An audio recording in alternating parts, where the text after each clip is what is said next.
around, let's just say 1920. Let's just say 1920. 1939, 1940, World War II happens. There was 20 years of peace. But even that 20 years of peace, it allowed the Allies to become complacent to where, the Germans and the French, really fought hard. But the French were able to keep, the Germans at bay. But because of 20 years of peace and them just being complacent, the Germans were ready to attack, and so they did, they fucking wiped the floor for the French.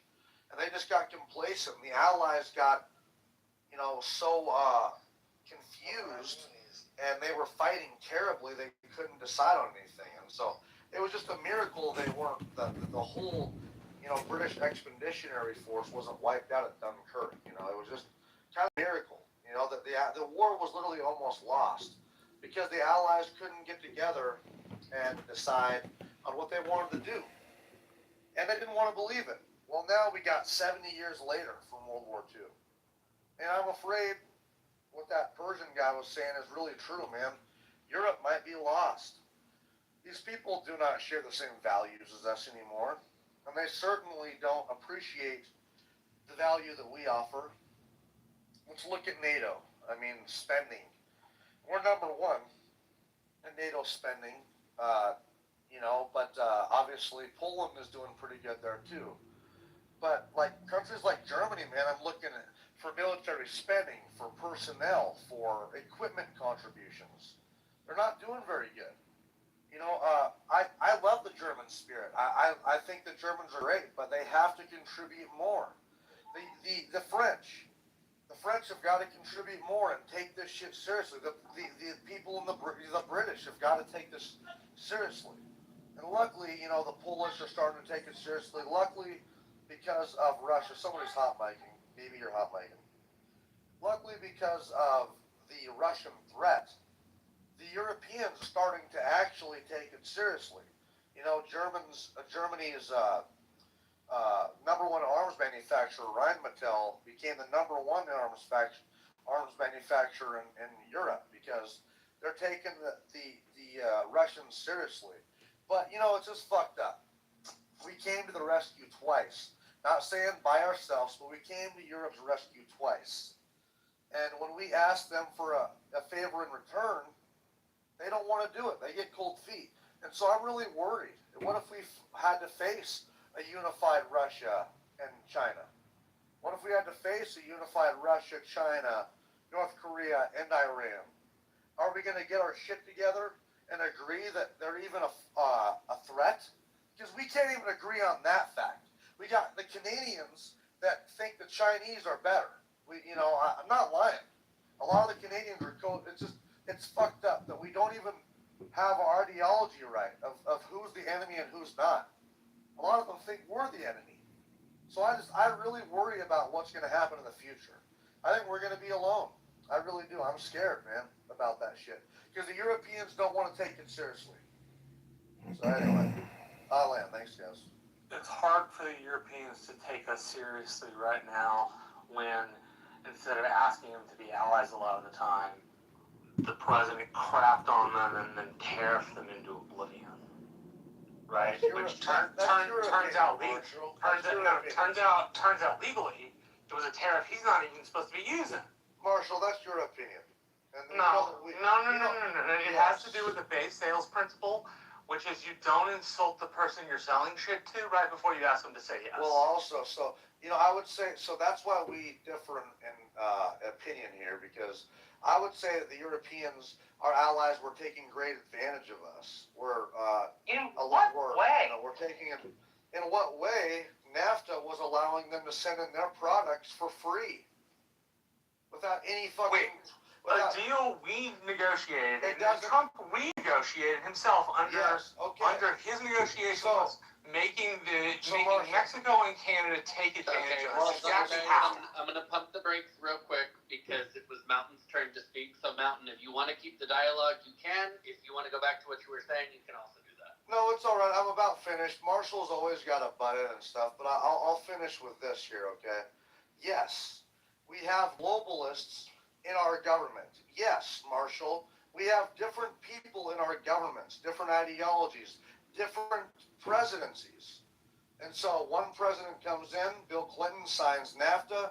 I'll give you an example of what it destroyed our logging industry in Montana. Canada, because of NAFTA, was able to subsidize their timber industry, then send it into Montana and America for free, no tax, and we could not compete. So as a consequence, 95% of our lumber mills shuttered in Montana, Idaho, Washington, Oregon. That is just one small consequence of that. So yes, we have globalists in our government that will sell us out. Trump happens to see that and is renegotiating the deal. Now, I will say our allies were happy to come along and take advantage of that, and we are renegotiating those deals. Canada happily protects their milk industry, their dairy, and we don't bitch about that. But when we slap a tariff on their shit, we say, hey, we want to protect our wood. We want to protect our timber. So at least our guys have a fighting chance, goddammit. They get mad and want to cozy up to China. Fuck that. We are renegotiating our trade deals so we don't die. Because we happen to be the number one contributor economically, militarily, all those. So if we fucking tumble, the whole alliance tumbles. So yes, we want to make sure that our allies are not taking advantage of us. It's that simple. Thanks, I'm done. Thank you, Mountain. Let's go to Randy. Randy, you here, bud? Yes, I'm here. It's your moment to shine. All right, buddy. The question is, which U.S. ally? Well, I'm here to say that the number one most valuable ally for the U.S. is Israel, which benefits. People say, oh, people are stuck on the fact that the U.S. quote unquote gives Israel $3.8 billion a year, which must be spent on U.S. weapon systems. It's basically a subsidy to the American defense industries. But I would say for that $3.8 billion, the U.S. gets a return on investment that starts at least $15 billion. Intelligence alone, Israel gives the U.S. more intelligence than any other country around the world. I'd say Israel gives the U.S. the equivalence in intelligence of a CIA or an NSA. The budget for those is probably $3 to $5 billion a year. The Israeli army, by having its interests so closely aligned with the U.S., it allows the U.S. not to station battleships, troops in the Middle East or in that area. And the cost of a battleship alone is $1 billion to build.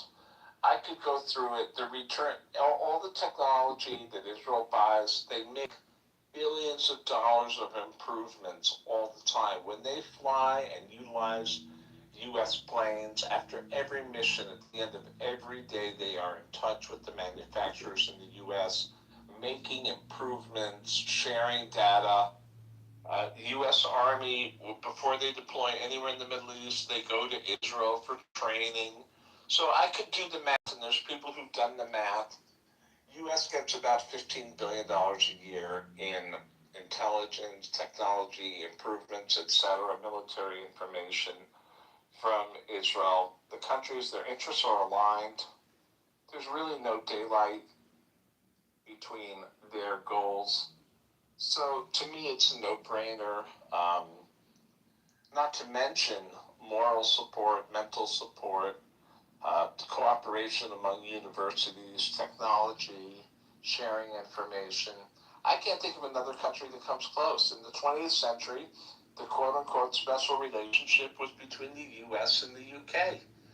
I don't see the U.K. delivering that kind of special relationship today. I do see Israel. I believe that the strategic alignment of the U.S. and Israel in the 21st century is comparable to what we had with the U.K. in the last century. There, I said it. Thanks for letting me speak. I'll be here. Thank you. No, I wanna just go back and forth with you for a bit. I'm a little confused. So everybody is either saying keep the Europeans or go with Israel, but I'm confused. Who else is there right now for America? Like, clearly we saw Europe said one big fuck you to America during the time of American operations or American interest or even the interest of the Europeans. Maybe Europe has more interest of conducting business with Iran, but like during this operations in Iran, they're not allowing them to use their bases. What the fuck's the point of NATO? I am so fucking confused. But What I the could fuck say is the this. point of this alliance? I mean, Like, what the fuck? if you look at even since the 21st century, I mean, the global war on terror.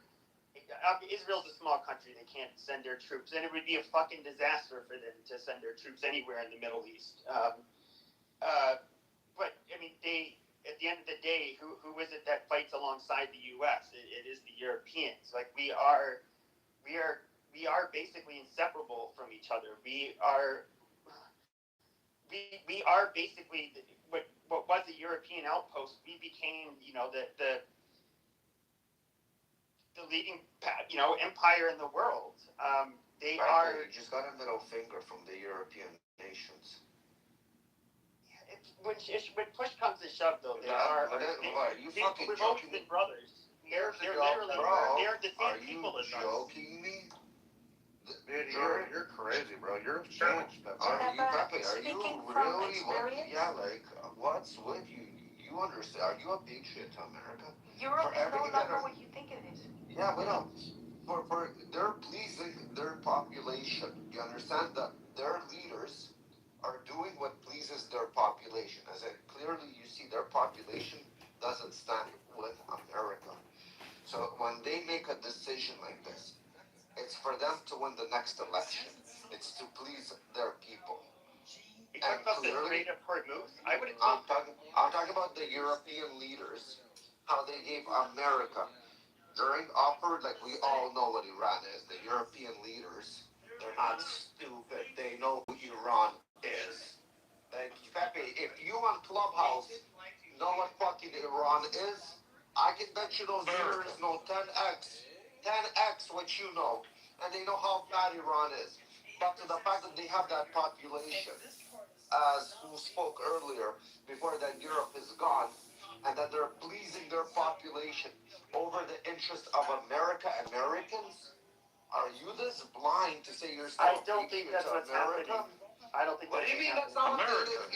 Are you fucking blind? What's happening? Am No, I retarded? can tell you. Now there might be some of it might have to do with their population. By the way, when I say the Europeans are my brothers and sisters, I'm talking about the actual Europeans by blood, not the fucking Muslims that emigrating there. They're not my people. But those people that you say your brothers are outnumbered already. They're not outnumbered in any of the countries. Their voice doesn't count. They're not outnumbered, literally. Apparently, their voice doesn't count. Well, they let their country go, though, Pepe. I mean, But fuck, they the don't have any main guns, reason they why don't have most of any them were fucking- against them is they didn't want to get dragged into some fucking conflict that it's you literally. A lot of us believe that you need a full-scale war, an actual fucking war, like 2003 Iraq, in order to basically remove everybody that's in power and make them hopefully a peaceful country. Short of that, you're just going to cause more harm, and they're gonna be lobbing their fucking rockets and their drones and fucking up commerce, and oil's gonna be more expensive for everybody. Now, what is the point in doing all of this if you're not going to actually go in and take them out? That's where there's this huge disconnect between all of us. I don't think the IRGC is good. They're bad. Everybody would, if you can take them out, take them out. But nobody wants to do that. They know their populations don't want to do it, and so they're not going to do it. So why are you going to pick a fight with a country if you're not willing to finish it? That is what I see as the problem. Because you only look at it one way, bro. You think that we have to do regime change and stuff. You think that that's what Trump wants. That's not. You have This to. is a.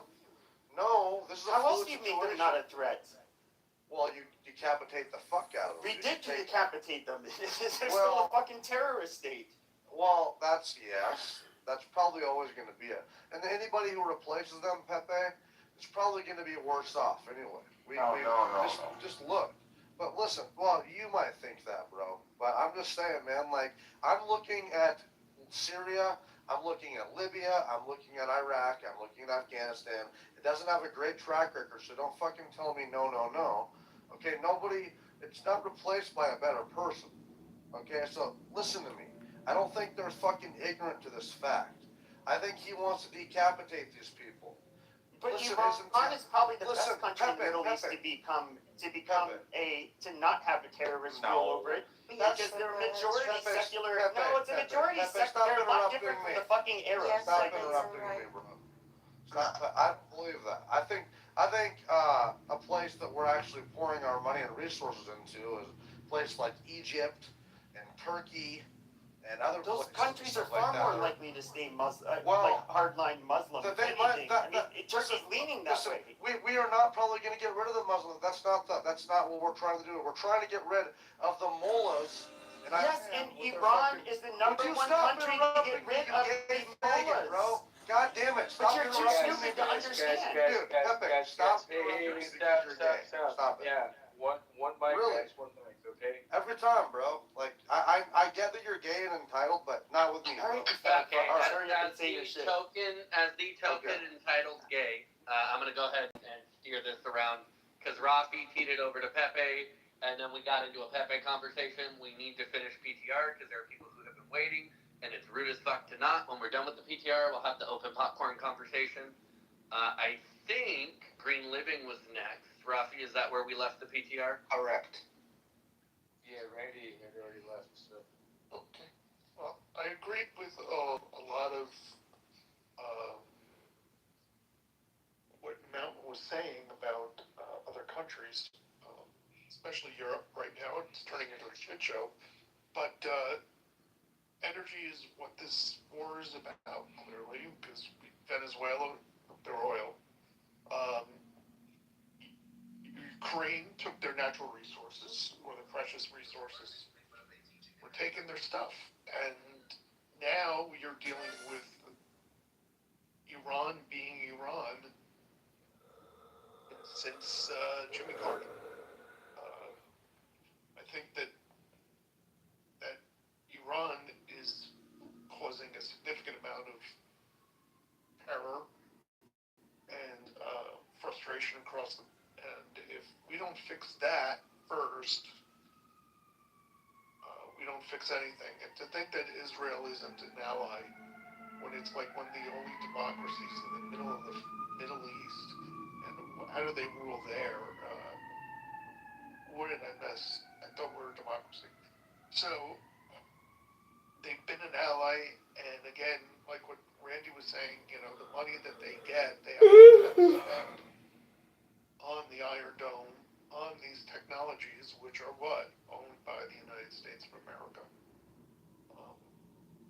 It's my brand Green Living guy. Look, I'm solar about all day. I'm producing more now than I generate in consumption. So it's possible to have that happen with energy storage. If they're doing it in Texas, which is one of the most conservative states in the union, I think we could do it across the country. You can do solar, you can do wind, you can do tidal, you can do oil, you can do nuclear if you do it smart and correct and safe. Like I was saying before, nuclear batteries. But we can do this. It's just, when people have asked me what is the number one reason this doesn't happen or whatever, it's called political will, or just will. So the energy companies need to step up.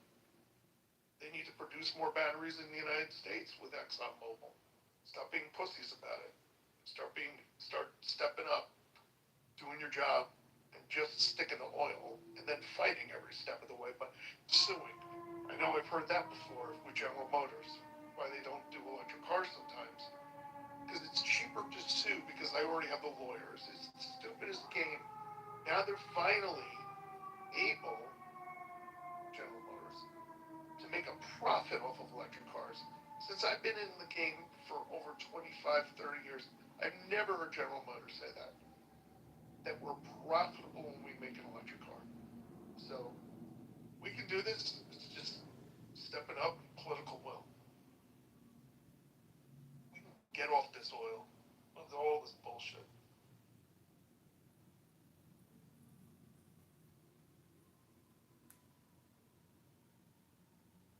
Thank you. Well, thank you. Let's go to Sam. Sam, how are you? Hey, how you doing? How you doing, everybody? Hey, what's up, man? How you doing, man, dog? Yo, Mr. Mountain here. What do you think the long-term objectives are Iran, for the U.S. or in Iran? You think we're just there to just, bomb some of their facilities? Or what are you not getting? Do you want me to Mountain, hold on. So Sam, your turn is to address the question at the top of the screen, not to pose other questions. We'll do an open popcorn a little bit later, but working our way through the PTR to get everyone's input on the actual title of the room. So if you want to address the title of the room, that'd be awesome. Yeah, okay. I mean, you can ask me. Well, let's go. We're ready to go. So it's not. Which allies? I mean, to the thing, like all the allies in Europe right now are mostly supporting us in Iran. So I guess dump Italy and Spain, and the rest keep. So, and also like going back, whoever was talking about our allies, like the title, what is not true about how little European nations are helping us. There's actually like a shit ton. Most of them are in Iran. So everyone who's not helping us right now, probably dump them.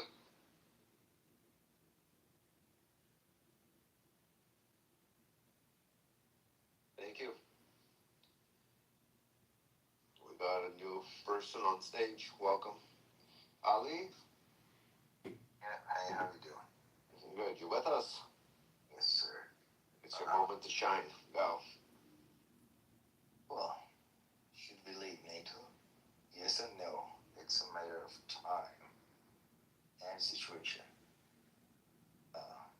Well, European were kind of ally for the US for years. But it's a kind of leash that US put on Russia. So you're controlling Russia by having European as part. What?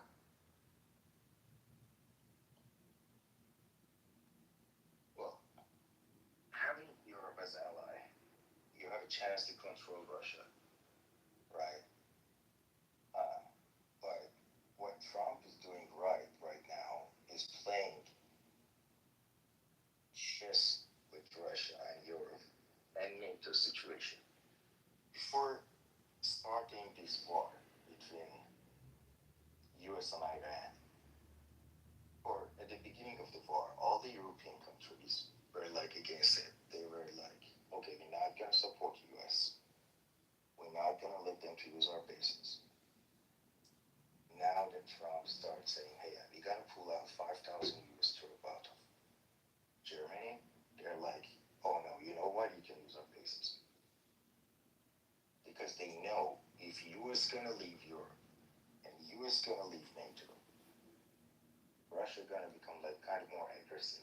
They're not gonna stop like attacking Ukraine. They're gonna probably go further and expanding the war in Europe.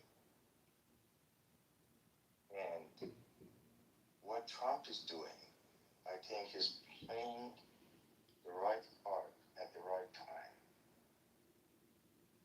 Now somehow we convince them to support US in war. And you guys mentioned something about Turkey, right? Since I remember, Turkey was begging to become part of NATO.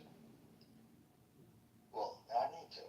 Like they started begging to be a part of the European country. They were like, hey, please count me as a European country. After that, they become a kind of NATO partner. And I've heard heard some conversation that you were saying that they've been buying military equipment from Russia. Yeah, that's true. Turkey, they started buying lots of defense systems from Russia, which Russia didn't like deliver what they had to. Instead of, I guess, selling was the name of that system. S-400 or something like that. They got the money for S-400 and they just passed S-300 or something like that, something weaker. And there's another thing that you guys were talking about, like Israel gonna attack Turkey next. I don't think so. Now, I'm not sure about that. Before the war between US and Iran, all the people, mostly Pakistanis, were claiming that the next target after Iran would be Pakistan, right? And it was all over the news. But since this war started, now Turkeys are like, the next target is gonna be Turkey. What changed here? And if Israel gonna attack Turkey, US cannot support them. Why? Because it was a part of NATO. But if US leaves NATO, then yeah, they can support Israel to attack Turkey. That's a different story. The same thing, based on the same rule that Europeans are claiming, like when September 11th happened. Well, the main rule of NATO is if one of the NATO countries attack other country, gonna like support that country, right? So when September 11th happened, European country helped US to attack Iraq. But one of the reasons that they are claiming right now is that they are not supporting US in the war with Iran is they were like, US started the war. So in the same way, if Israel's planning to attack Turkey, US has to leave NATO. But, well, US is having another fight with Russia by staying as part of NATO. You're eventually gonna need it. It's another card that you can always play, right? And it doesn't matter if we're gonna face it in Europe, like the people, like Muslim generation taking over that continent. Still, that hasn't happened. Well, the population is a lot, but one thing happened in France, especially France. There were kind of huge protests. They were attacking French police officers, but the news was kind of fake during like the war news, and no one knows about that. So I'd say no, that's not gonna happen. US not gonna leave NATO because it's a great card that you can always play with. But instead, it's trying to make more allies in the Middle East, like UAE, Saudis, Kuwaitis. And if they can change something in Iran, they're gonna make another ally there. So I'd say no, US should keep it.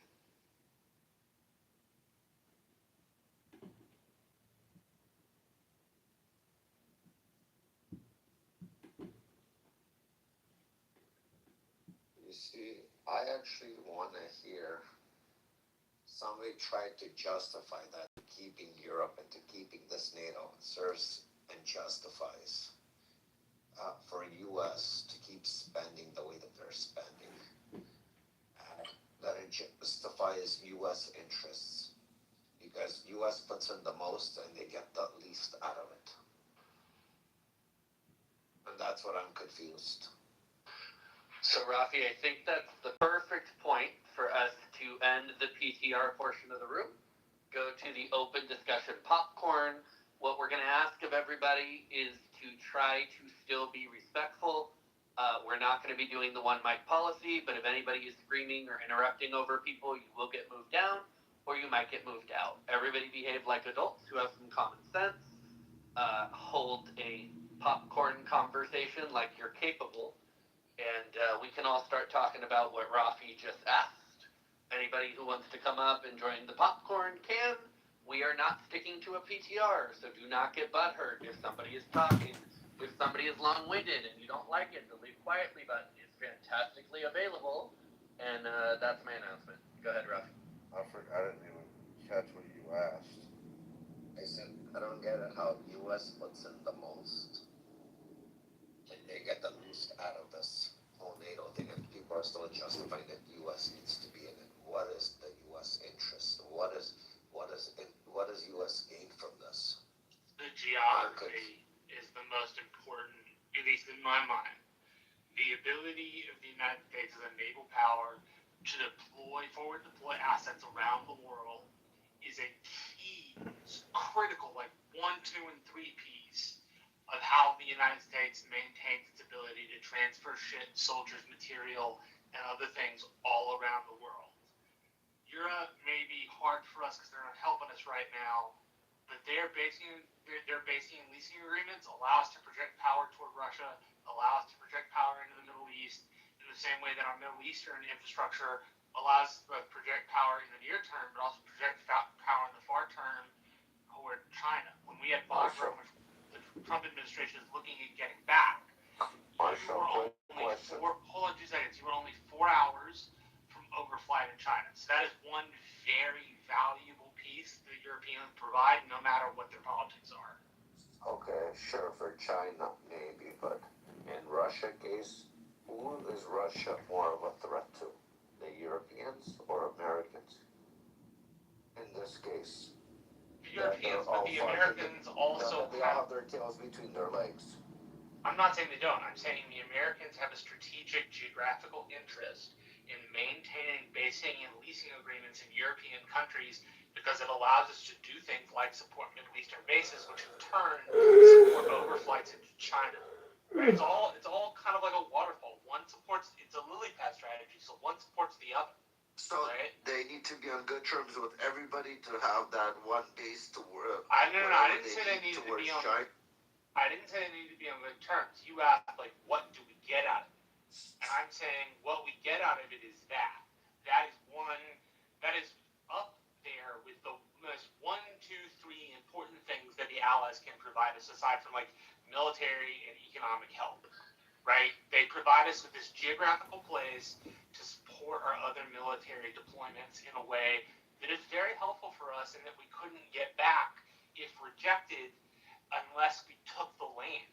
So part of the U.S. strategy and our success has been those basing and leasing agreements, which allow us to deploy troops all around the world. I'm not saying you couldn't cut some of them. I'm saying the geography piece on the 1, 2, and 3. That's like, of the 1, 2, and 3, that's on that list. Depending on the person, depends on like where they orient geography. So I'm only seeing it again. If it's Russia, fuck Europe, let them be scared. China, I understand what you're saying, but you want to tell me that's the only spot America can have bases within a 4-hour, 3-hour flight that they are good with? How long is the flights from the Middle East, let's say, to China? Yeah, but my point specifically was that the bases in the Middle East are supported by bases in Europe. The forward deployment of troops to Europe allows the forward deployment in the Middle East, which allows the forward deployment of troops to Asia, right? They all, like, each base supports the other base. Again, it's not like America couldn't get rid of some of its 900 bases. I'm not objecting to that.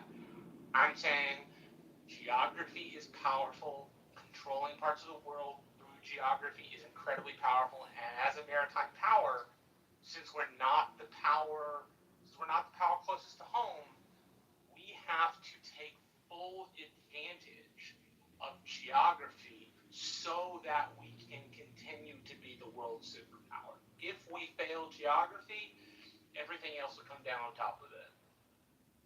Well, we got Norm on the stage and we got Stan on the stage. Let's go to Norm first. Norm, your opinion. Which ally should stay and which one's gotta go for America, in your opinion? Which ally should stay and have to go? I don't know. I don't have an instant answer to that. I have an overall impression of NATO. It is known as the most powerful and largest military alliance in history. that's a really good thing. And I like the case that Marshall made. The idea is that America is the world's policeman. And what it's informing is our values, freedom of the waterways, freedom of the internet, which, if you think about it, the internet is created by cables under the water. So if we have enemies that want to cut the cables, then they could begin to take down the internet. Even though it's self-healing, it would start to go out in certain areas.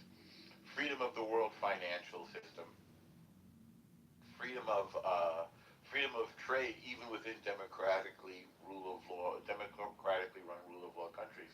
Like I'm thinking, for example, Singapore, South Korea, even Taiwan, Australia. All of those countries are vulnerable, or Japan, are vulnerable to China. So as Marshall, I think, astutely points out, our forward bases in those countries and in Europe allow us to project our power very quickly and effectively and lethally. So I'm not thinking about trying to eliminate countries from NATO, although that said, I'd let Spain go right away, because once they stab you in the back, I think there should be a consequence for it, frankly. And Spain has certainly done that.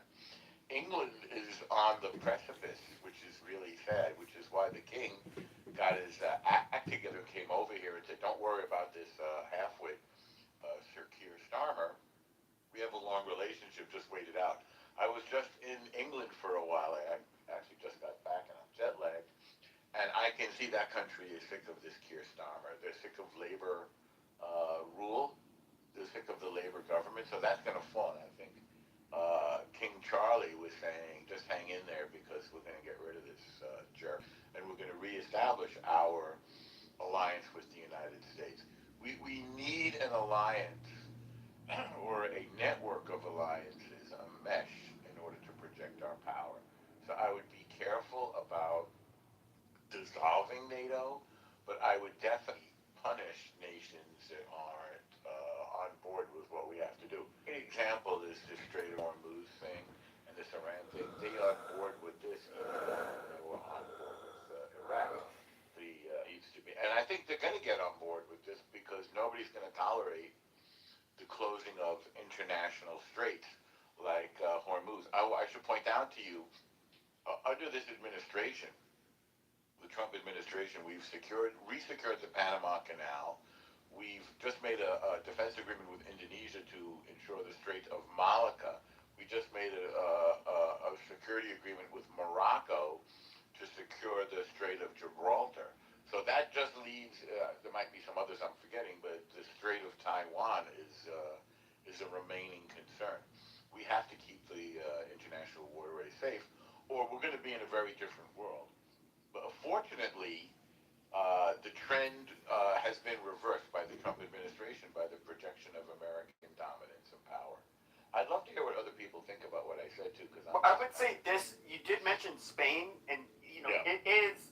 They have some very far left wackos who want to. What did they want to do? Bring in I forget how many legal migrant. Basically, give citizenship to a whole bunch of fucking Africans and Middle Easterners because it's necessary to fight the far right, and these people are just crazy. Half of them. I mean, there's also a reaction against it because exactly. That's why I'm so hesitant not to abandon, Europe, because it's just like, okay, but there's the people, they're good guys too, and you have to pick which government you want to cooperate with, depending on who's in power. That's a good point. So for those reasons, it makes sense to try to keep this alliance together.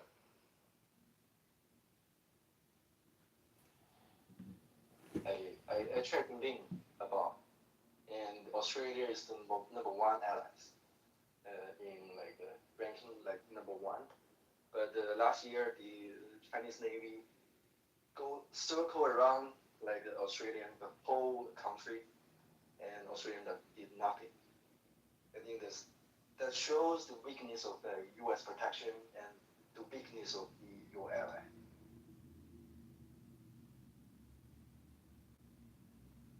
Yeah, but Russia plays games with the U.S. too. They're flying their jets in Alaska. fuck around. They flew their planes during the Ukrainian war close to other NATO borders. They always fuck around. Yeah, it's not so much that the Chinese were trying to test their Navy's ability to circumnavigate a continent, right? It's their first step outside of their region to prove Xi's plan to be a blue water Navy by the latest of 2040. Blue water Navy, for those who are unaware, refers to a naval force which can circumnavigate the globe in a fleet, right? For the United States, that came in the early 1900s with the Great White Fleet under Teddy Roosevelt. That's when we achieved blue water naval status. So maybe the Australians just monitor since the Chinese are testing capabilities. That's also one possibility for why you didn't see anything.